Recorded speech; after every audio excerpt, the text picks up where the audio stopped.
ത്രിയേക ദൈവനാമത്തിന് മഹത്വമുണ്ടായിരിക്കട്ടെ. യേശുക്രിസ്തുവിൽ സ്നേഹം നിറഞ്ഞ സഹോദരങ്ങളെ, യേശു ഈ ഭൂമിയിലേക്ക് വന്നത് ദൈവരാജ്യത്തെക്കുറിച്ച് പ്രസംഗിക്കുവാനായിട്ടാണ്. അതുകൊണ്ട് തന്നെ ദൈവരാജ്യ അനുഭവത്തിൽ നാം ആയിരിക്കുക എന്നുള്ളതാണ് യേശുക്രിസ്തുവിലൂടെ ദൈവം നമ്മളിൽ ആഗ്രഹിക്കുന്ന ദൈവഹിതം. അതുകൊണ്ട് തന്നെ ദൈവരാജ്യത്തിൻ്റെ അനുഭവങ്ങളെക്കുറിച്ചാണ് നാം ഇന്ന് ചിന്തിക്കുവാൻ ആഗ്രഹിക്കുന്നത്. വിശുദ്ധ മർക്കോസിൻ്റെ സുവിശേഷം 4-ാം അധ്യായത്തിൽ യേശുക്രിസ്തു വിതക്കാരൻ്റെ ഉപമയെക്കുറിച്ച് പറയുന്നുണ്ട്.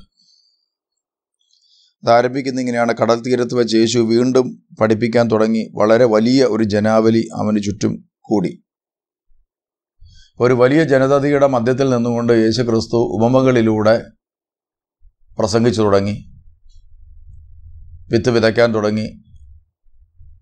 ചിലത് പാറപ്പുറത്ത് വീണു, ചിലത് മുള്ളുകൾക്കിടയിൽ വീണു, ചിലത് വഴിയരികിൽ വീണു, ചിലത് നല്ല നിലത്ത് വീണു എന്നൊക്കെ ക്രിസ്തു പ്രസംഗിച്ചു തുടങ്ങി.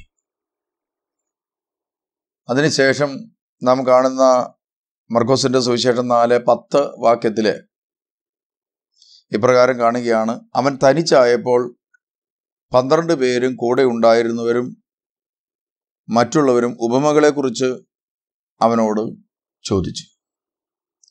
യേശുക്രിസ്തു തൻ്റെ പ്രഘോഷണങ്ങളിൽ നല്ല ശതമാനം പ്രഘോഷണങ്ങളും നടത്തിയപ്പോൾ ജനാവലിയുടെ മധ്യത്തിൽ വെച്ച് ഉപമകളിലൂടെ സംസാരിക്കുമായിരുന്നു. എന്തിനു വേണ്ടിയിട്ടാണ് യേശുക്രിസ്തു ഉപമകളിലൂടെ സംസാരിച്ചത് എന്ന് പലപ്പോഴും ഞാൻ പ്രഘോഷണ വേദിയിൽ പല ആളുകളോടും ചോദിച്ചിട്ടുണ്ട്. അവരൊക്കെ അപ്പോൾ നൽകുന്ന ഉത്തരം ഇതാണ്: യേശുക്രിസ്തു ഉപമകളിലൂടെ സംസാരിച്ചത് എല്ലാവർക്കും വളരെ ലളിതമായി കാര്യങ്ങൾ മനസ്സിലാക്കുവാൻ വേണ്ടിയിട്ടാണെന്നാണ് അവർ ഉത്തരം പറഞ്ഞിട്ടുള്ളത്. ഒരു വലിയ കാലയളവ് വരെയും ഞാൻ ചിന്തിച്ചു കൊണ്ടിരുന്നത് ഉപമകളിലൂടെയുള്ള ക്രിസ്തുവിൻ്റെ പ്രസംഗങ്ങൾ ജനങ്ങൾക്ക് നന്നായി ലളിതമായി ആ കാലഘട്ടത്തിലെ കാര്യങ്ങളൊക്കെ ഉദ്ധരിച്ചുകൊണ്ട് പറയുന്നത് സാധാരണ ജനങ്ങൾക്ക് മനസ്സിലാകാൻ വേണ്ടിയാണെന്ന് തന്നെയാണ് ഞാൻ ധരിച്ചുകൊണ്ടിരുന്നത്. എന്നാൽ ഇപ്പോൾ ഞാൻ ഈ വായിക്കുന്ന ഈ വാക്യം അതിന് വളരെ വിപരീതമായ ഒരർത്ഥം നൽകുന്ന വാക്യമാണ്. അവിടെ കർത്താവ് പറഞ്ഞു, ഉപമകളെക്കുറിച്ച് അവനോട് ചോദിച്ചു. അവൻ പറഞ്ഞു, ദൈവരാജ്യത്തിൻ്റെ രഹസ്യം നിങ്ങൾക്കാണ് നൽകപ്പെട്ടിരിക്കുന്നത്. പുറത്തുള്ളവർക്കാകട്ടെ എല്ലാം ഉപമകളിലൂടെ മാത്രം നൽകപ്പെട്ടിരിക്കുന്നു. അവർ കണ്ടിട്ടും കാണാതിരിക്കുന്നതിനും കേട്ടിട്ടും ഗ്രഹിക്കാതിരിക്കുന്നതിനും അങ്ങനെ അവർ മനസ്സു തിരിഞ്ഞ് മോചനം പ്രാപിക്കാതിരിക്കുന്നതിനും വേണ്ടിയാണിത്. ഇപ്പോൾ യേശുക്രിസ്തുവിൻ്റെ ഉപമകളിലൂടെയുള്ള പ്രസംഗത്തിൻ്റെ അർത്ഥം എന്താണ്? വിശുദ്ധ മർക്കോസ് രേഖപ്പെടുത്തിയിരിക്കുകയാണ്. അദ്ദേഹം പറയുകയാണ്, അദ്ദേഹത്തിലൂടെ കർത്താവ് പറയുകയാണ്, കണ്ടിട്ടും കാണാതിരിക്കുന്നതിനും കേട്ടിട്ടും ഗ്രഹിക്കാതിരിക്കുന്നതിനും മനസ്സ് തിരിഞ്ഞ് ഒരുവനും രക്ഷപ്പെടാതിരിക്കുന്നതിനും വേണ്ടിയാണ് ഉപമകളിലൂടെ പ്രസംഗിക്കുന്നത്. ഒരു വലിയ ജനാവലിയുടെ അടുക്കൽ പ്രസംഗത്തിന് ശേഷം ആ ജനക്കൂട്ടത്തിന് കാര്യമായി ഒന്നും മനസ്സിലാകാതിരിക്കാൻ വേണ്ടിയാണ് ഞാൻ അവരോട് ഉപമകളിലൂടെ പ്രസംഗിച്ചതെന്ന് പറയുന്ന ക്രിസ്തുവിനെ നമ്മളിവിടെ കാണുകയാണ്. അപ്പോൾ ഇവിടെ 2 വിഭാഗം ആളുകളെ തിരിക്കാനായിട്ട് നമുക്ക് സാധിക്കും. അവർക്കാകട്ടെ ഉപമകളിലൂടെ നൽകപ്പെടുന്നു, നിങ്ങൾക്കാകട്ടെ ദൈവരാജ്യത്തിൻ്റെ രഹസ്യം അറിയാൻ വരം നൽകപ്പെട്ടിരിക്കുന്നു. അപ്പോൾ 2 വിഭാഗം ആളുകൾ ഇവിടെ ഉണ്ടാകുകയാണ്. അതിലൊന്ന് നിങ്ങൾ എന്ന് പറയുന്ന കാറ്റഗറി, മറ്റൊന്ന് അവർ എന്ന് പറയുന്ന കാറ്റഗറി. അപ്പം നമ്മളിന്ന് ചിന്തിക്കേണ്ടത്, ഞാൻ നിങ്ങൾ എന്ന് പറയുന്ന കാറ്റഗറിയിൽ പെടുമോ അവർ എന്ന് പറയുന്ന കാറ്റഗറിയിലാണോ ഞാൻ പെടുന്നത് എന്നാണ് നാം ചിന്തിക്കേണ്ടത്. നിങ്ങൾക്കാകട്ടെ ദൈവരാജ്യത്തിൻ്റെ രഹസ്യം അറിയാനുള്ള വരം നൽകപ്പെട്ടിരിക്കുന്നു. അപ്പോൾ ദൈവരാജ്യത്തിന് അനേകം രഹസ്യങ്ങളുണ്ട്. ആ ദൈവിക രഹസ്യങ്ങൾ തിരിച്ചറിഞ്ഞാൽ മാത്രമേ ദൈവരാജ്യ അനുഭവങ്ങളിലേക്ക് പ്രവേശിക്കുവാനായിട്ട് സാധിക്കും. നമ്മളൊരു കെട്ടിടത്തിലേക്ക് പ്രവേശിക്കുമ്പോൾ ഒരു കോമ്പൗണ്ടിലേക്ക് കയറി ആ കെട്ടിടത്തിൻ്റെ വാതിൽ എവിടെയാണെന്ന് തിരിച്ചറിയാത്ത ഒരാൾക്കും ആ കെട്ടിടത്തിനുള്ളിൽ പ്രവേശിക്കാൻ സാധിക്കില്ല.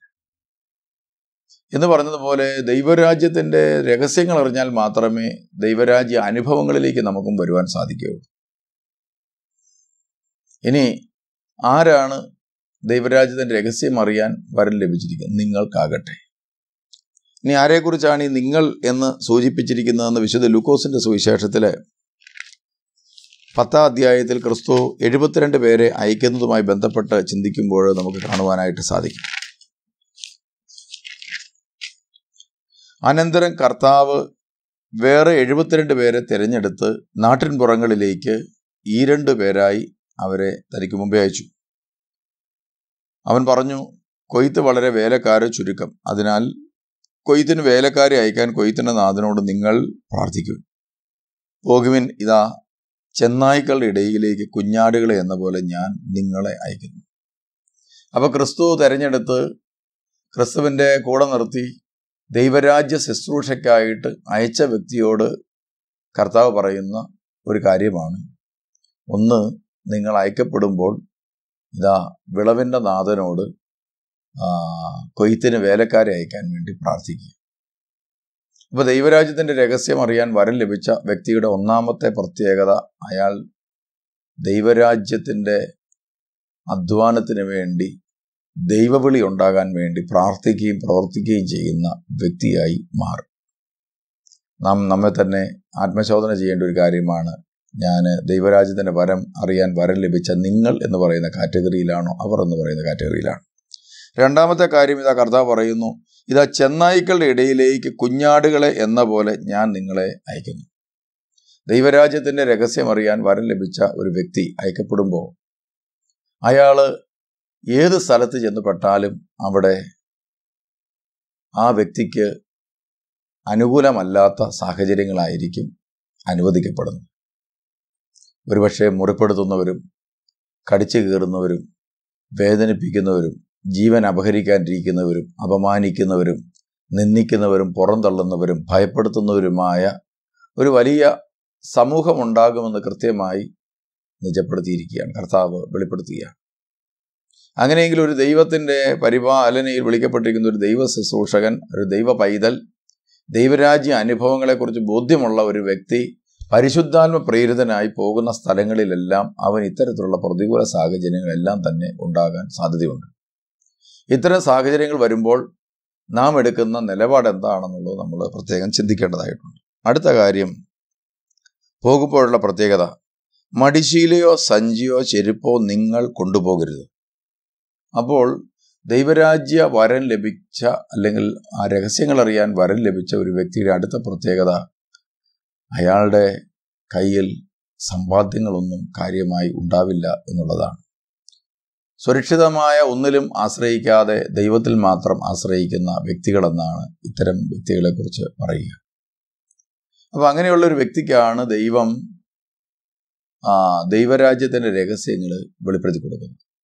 അതുപോലെ യോഹന്നാൻ്റെ സുവിശേഷത്തിൽ നമ്മൾ കാണുന്നത്, യോഹന്നാൻ്റെ സുവിശേഷം 1-ാം അധ്യായത്തിൽ ക്രിസ്തു ശിഷ്യന്മാരെക്കുറിച്ച് പറയുന്ന വാക്യതാണ്, എന്നാൽ അവർ തന്നെ സ്വീകരിച്ചവർക്കെല്ലാം, തൻ്റെ നാമത്തിൽ വിശ്വസിക്കുന്നവർക്കെല്ലാം ദൈവമക്കളാകാൻ അവൻ കഴിവ് നൽകി.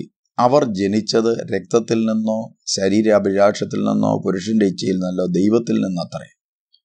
അപ്പോൾ ഇങ്ങനെയുള്ള ദൈവമക്കൾ അവർ ഭൗമികമായ കാര്യങ്ങളിൽ ആകർഷരാകാതെ അവർ ദൈവത്തിൽ നിന്ന് ജനിച്ചവരെ പോലെ അവർ പ്രവർത്തിക്കാൻ തുടങ്ങി. അതാണ് നിങ്ങൾ എന്ന് പറയുന്ന കാര്യം. എന്നാൽ ദൈവരാജ്യത്തിൻ്റെ രഹസ്യങ്ങൾ അറിയാൻ വരമില്ലാത്തവർ എന്താണ്? അവർക്കൊരു പ്രത്യേകത, അവർ ലൗകിക കാര്യങ്ങൾക്ക് വേണ്ടി മാത്രം ദൈവത്തിൽ ആശ്രയിക്കുകയും ലൗകിക കാര്യങ്ങളെ മാത്രം തേടുകയും ചെയ്തുകൊണ്ട് ദൈവത്തിൻ്റെ അടുക്കൽ നിൽക്കും. അങ്ങനെയുള്ളവർക്കാകട്ടെ ദൈവിക രാജ്യങ്ങളുടെ രഹസ്യങ്ങളൊന്നും വെളിപ്പെട്ട് കിട്ടുകയുമില്ല. ഈ കാലഘട്ടത്തിൽ അനേകം പേർ സുവിശേഷ ശുശ്രൂഷയിലേക്ക് ആകർഷകരായി വരുന്നുണ്ട്. എന്നാൽ പലപ്പോഴും ഒരു വിഭാഗം ആളുകൾക്ക് ദൈവിക കാര്യങ്ങളൊക്കെ മനസ്സിലാകുന്നു. അവർ കർത്താവിൻ്റെ വചനം ആയി പുറപ്പെടുന്നു. അവർ ദൈവരാജ്യത്തിൻ്റെ അനുഭവങ്ങൾ അവർക്ക് കിട്ടിത്തുടങ്ങുന്നു. അനുഭവങ്ങളുടെ അടിസ്ഥാനത്തിൽ അവർ ഒരു പ്രത്യേക ദൈവകൃപയുടെ ജീവിതം നയിക്കുന്നു. മറ്റു ചിലരാകട്ടെ ദൈവവചനങ്ങൾ കേൾക്കുന്നു, പാലിക്കാൻ ശ്രമിക്കുന്നു. ഭൗതിക ആവശ്യങ്ങൾക്ക് വേണ്ടി അവർ കർത്താവിൽ ആശ്രയിക്കുന്നു. ഇതുകൊണ്ട് തന്നെ വിശുദ്ധ കുരിശിലെ യോഹന്നാൻ എന്ന് പറയുന്ന ഒരു വിശുദ്ധൻ, കത്തോലിക്ക സഭയിലെ ഒരു വിശുദ്ധനായിരുന്നു വിശുദ്ധ കുരിശിലെ യോഹന്നാൻ. ക്രിസ്തുവിൻ്റെ പാത പിന്തുടരുന്ന വഴിയിൽ അദ്ദേഹത്തിന് ഏറെ സഹനങ്ങൾ ഏറ്റുവാങ്ങേണ്ടി വന്ന ഒരു വ്യക്തിയാണ്. അദ്ദേഹം തൻ്റെ ഒരു പുസ്തകമുണ്ട്. ആ പുസ്തകത്തിൻ്റെ പേര് കർമ്മല മലകയറ്റം ഇരുണ്ട രാത്രി. അപ്പോൾ ഇങ്ങനൊരു പുസ്തകം അദ്ദേഹം എഴുതിയിട്ടുണ്ട്. വളരെ ഗഹനമായ ഒരു പുസ്തകമാണ് ഈ പുസ്തകം. ഇതിനകത്ത് അദ്ദേഹം ഒരു മലയെക്കുറിച്ച് പറയുന്നുണ്ട്.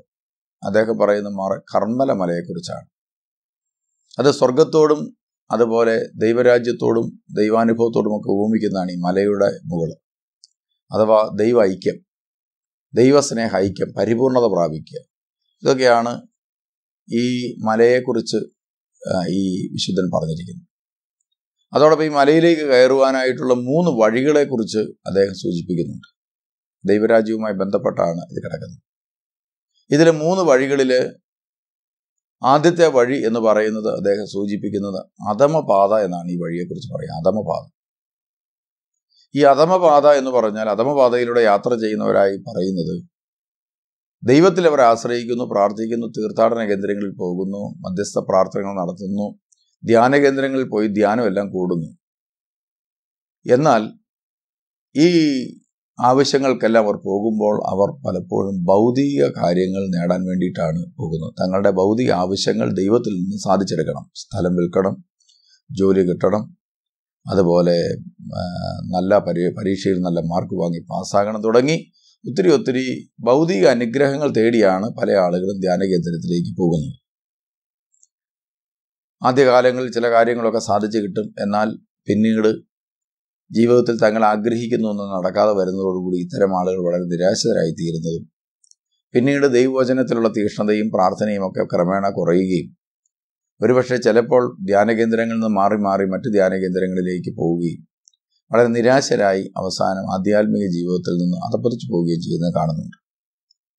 ക്രൈസ്തവ സമൂഹത്തിൻ്റെ തന്നെ ഒരു പ്രത്യേകത പരിശോധിച്ച് നോക്കിയാൽ അത് ആദ്യ നൂറ്റാണ്ടിൽ വളരെ തീക്ഷ്ണതയോടുകൂടി നിന്നിരുന്നൊരു സമൂഹം ക്രമേണ ഭൗതിക കാര്യങ്ങൾക്ക് വേണ്ടി ദൈവത്തെ ആശ്രയിക്കുന്നവരും പിന്നീട് വിശ്വാസത്തിൽ നിന്ന് ക്രമേണ വ്യതിചലിക്കുന്നവരും തീക്ഷ്ണതയില്ലാത്തവരുമായി മാറിയിട്ടുണ്ട്.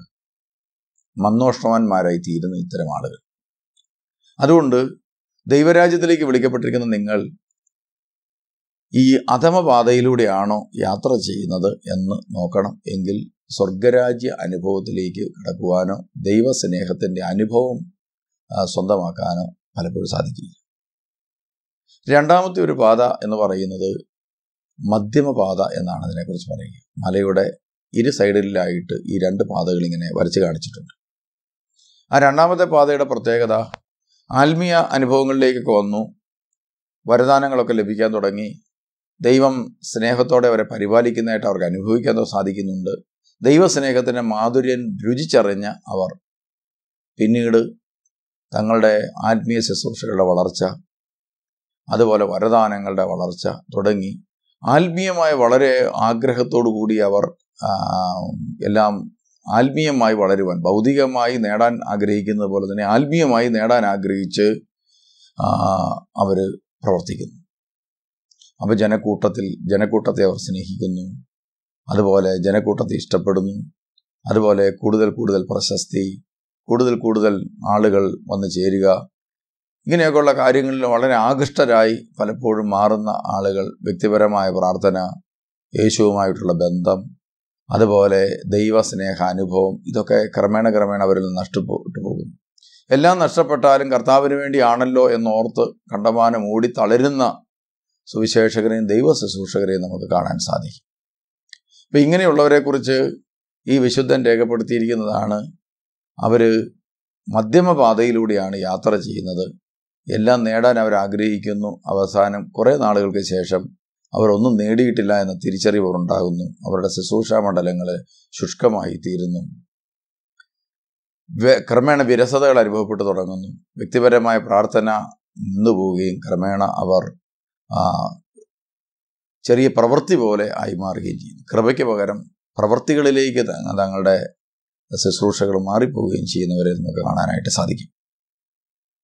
ഇന്ന് നമ്മുടെ ധ്യാനാനുഭവങ്ങളിലേക്ക് വന്നിട്ടുള്ള പല വ്യക്തികളെ എടുത്ത് പരിശോധിച്ച് നോക്കുമ്പോൾ അവരുടെ എല്ലാം യാത്ര ഇതുപോലെ മധ്യമപാതയിലൂടെയാണെന്ന് കാണുവാനായിട്ട് സാധിക്കും. ഇനി മൂന്നാമത്തെ ഒരു വഴിയെക്കുറിച്ച് ഈ വിശുദ്ധൻ രേഖപ്പെടുത്തിയിട്ടുണ്ട്. ആ വഴിയെക്കുറിച്ച് പറയുന്നത് ഉത്തമപാതയിൽ രേഖപ്പെടുത്തി വെച്ചിരിക്കുന്നത് അത് മുകളിലേക്ക് പോവുകയാണ്, നേരെ മലയുടെ മുകളിലേക്ക്.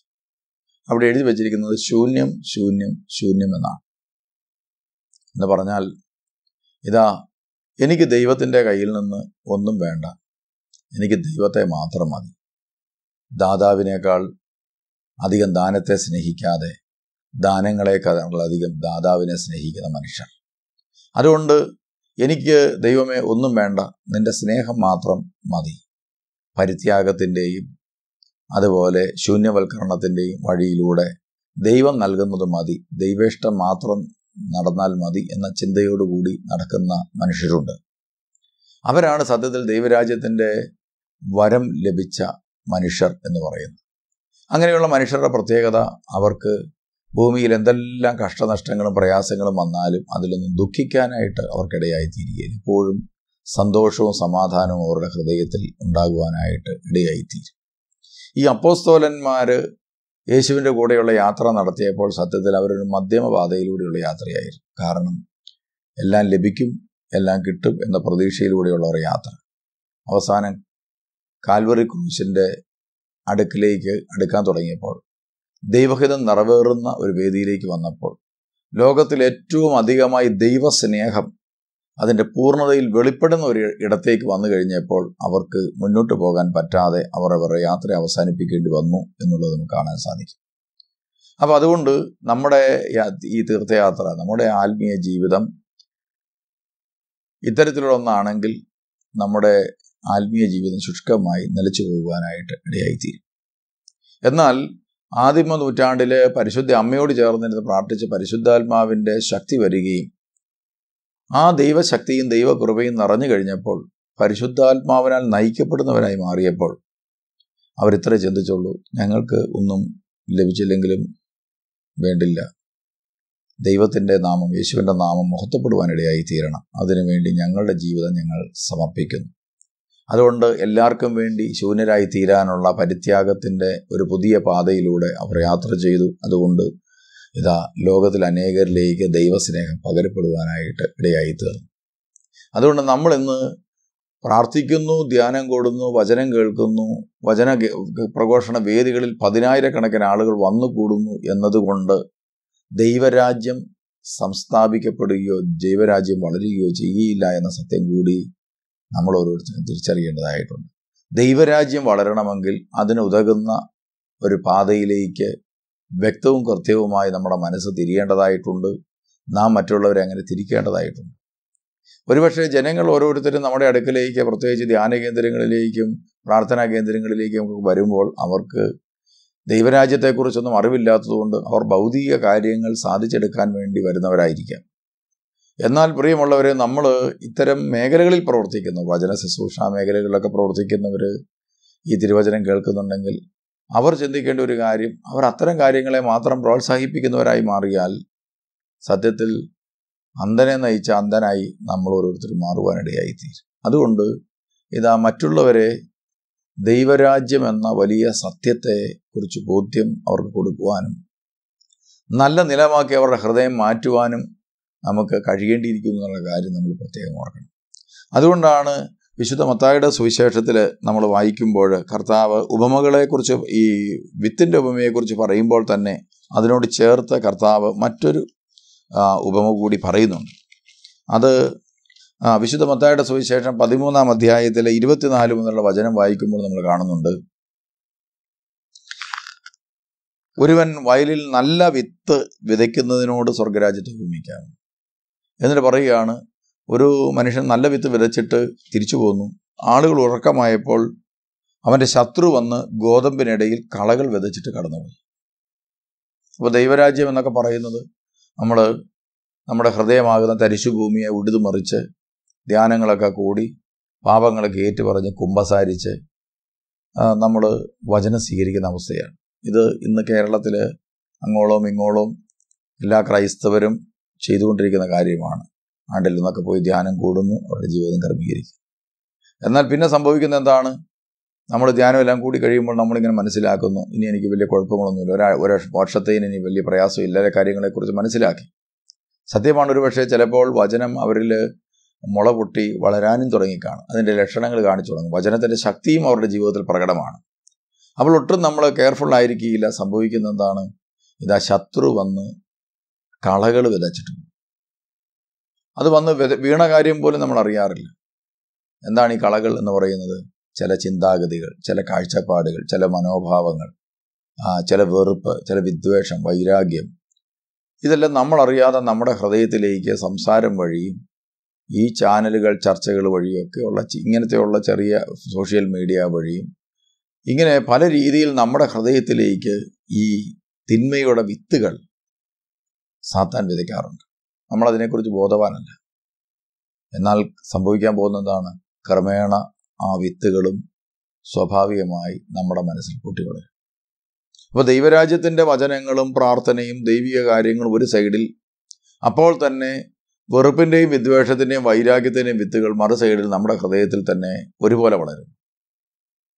ഇന്ന് കാണാൻ സാധിക്കും, സഭാജീവിതത്തിലൊക്കെ ഒത്തിരി വിമർശനങ്ങൾ ഉയർത്തുന്നവരെയും അതുപോലെ സഭാജീവിതത്തിലൊക്കെ ഒത്തിരി പ്രശ്നങ്ങൾ സൃഷ്ടിക്കുന്ന ആളുകളെയൊക്കെ കണ്ടിട്ടുണ്ട്. ചിലർ സഭ വിട്ടു തന്നെ പോകുന്നവരെയൊക്കെ കാണുന്നുണ്ട്.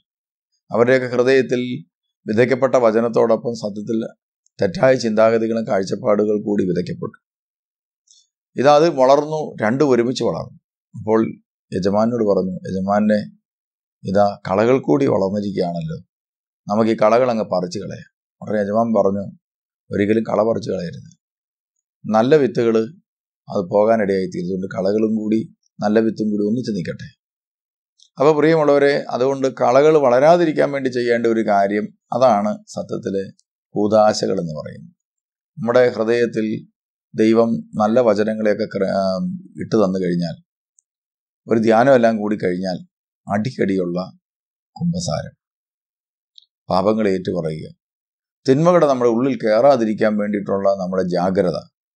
അതുകൊണ്ട് കാണേണ്ടാത്തത് കാണാതിരിക്കുക, കേൾക്കേണ്ടാത്തത് കേൾക്കാതിരിക്കുക, പറയേണ്ടാത്തത് പറയാതിരിക്കുക. നമ്മുടെ ഹൃദയത്തിലേക്ക് തിന്മ കയറി വരാൻ സാധ്യതയുള്ള എല്ലാ വാതായനങ്ങളെയും നമ്മൾ അടയ്ക്കണം. പഞ്ചേന്ദ്രിയങ്ങളുടെ ഒരു നിയന്ത്രണം നമ്മുടെ ജീവിതത്തിനേറെ അനിവാര്യമാണ്. അതുകൊണ്ട് പഞ്ചേന്ദ്രിയങ്ങളുടെ ഒരു നിയന്ത്രണവും വിശുദ്ധീകരണവും ഇല്ലാത്തതുകൊണ്ടാണ് പലപ്പോഴും കളകൾ, ദൈവരാജ്യത്തിൻ്റെ ഒരു ചൈതന്യം നമ്മുടെ ജീവിതത്തിലേക്ക് കയറാതെ കളകൾ വന്ന് നമ്മുടെ ഹൃദയത്തിൽ വീഴുവാനായിട്ട് ഇടയായിത്തീരുന്നു. അതുകൊണ്ട് കളകളെ നമുക്ക് പറിച്ചു നീക്കാനായിട്ട് നമുക്ക് സാധിക്കണം. എങ്കിൽ മാത്രമേ കർത്താവിൻ്റെ തിരുവചനത്തിന് വളരുവാൻ സാധിക്കൂ, അഥവാ ദൈവരാജ്യം സംസ്ഥാപിതമാക്കുവാൻ നമ്മുടെ ഹൃദയത്തിൽ സാധിക്കും. ആ കാര്യം പ്രത്യേകം ഓർക്കണം. ദൈവം അനുഗ്രഹിക്കട്ടെ.